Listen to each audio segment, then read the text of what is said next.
Hi, welcome back to Vision 2 tutorials. In this tutorial, I'm going to be introducing the Invoice module to us. Now, if you are using a desktop, you appreciate it small, okay?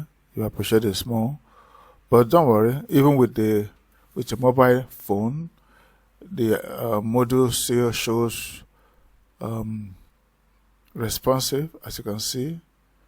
Total transaction, total revenue, total customers, total sales, right? So you can see capture your transactions, and here it shows you all that you have done for now.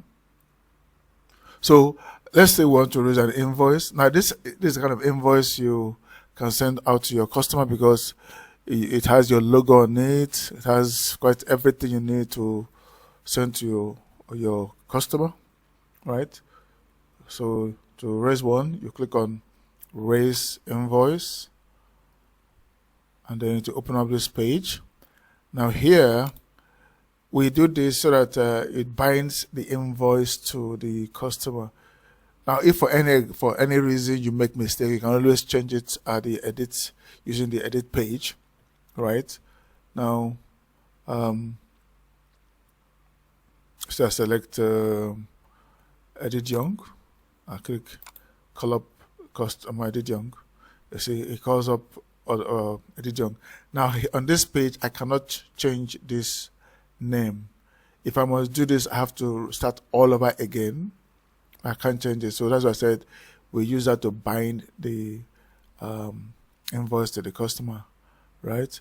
Now because of the customer number and then the invoice, all of this, you can't change. You can only just start from the invoice date, but by default it has assigned to this date.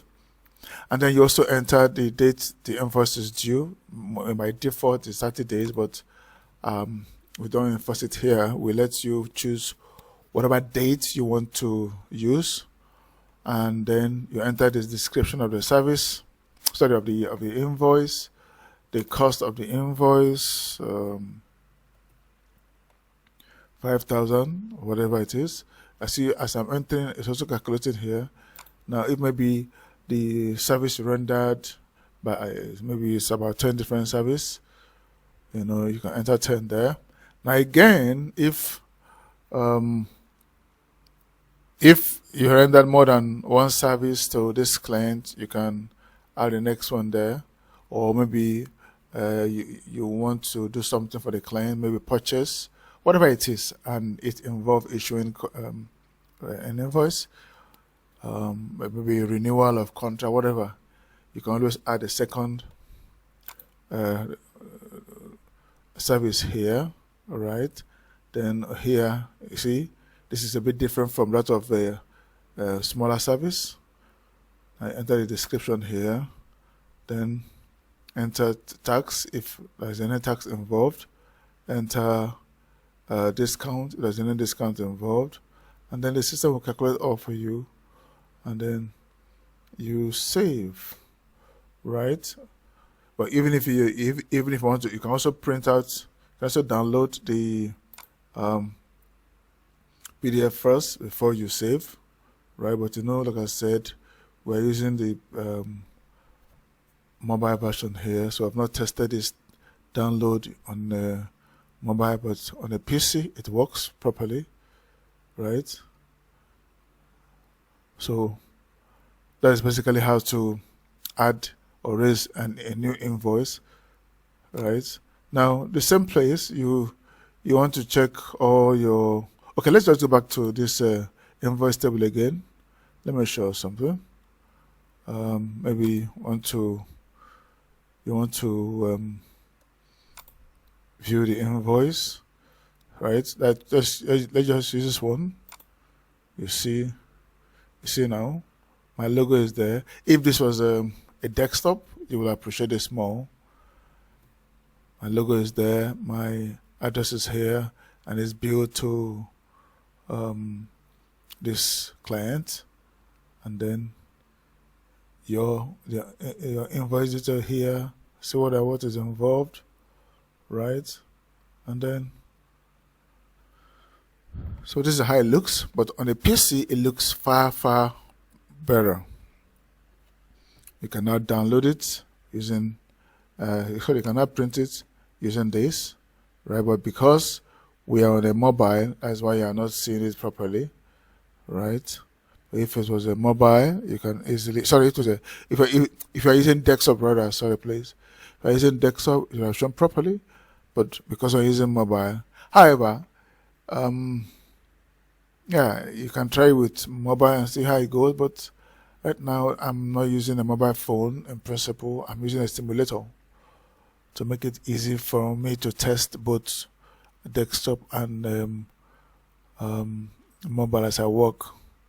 Okay, so if you want to edit from this page, you can also click the edit page. You can also click the from here. You can also go to the edit page if you wish like.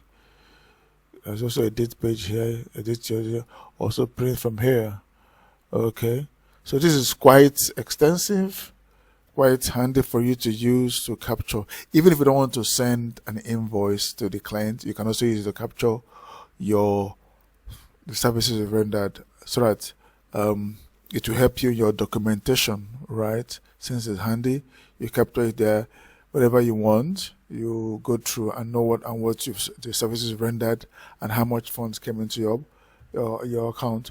Now, as you progress in the future, when we add our third-party online payment, we also add a pay now button on the invoice, where we'll add it. For now, we've not known, maybe at the bottom or somewhere at the top. So when you send the e-copy to your client, they can easily just hit on the button and they'll be directed to where the print, or using an email.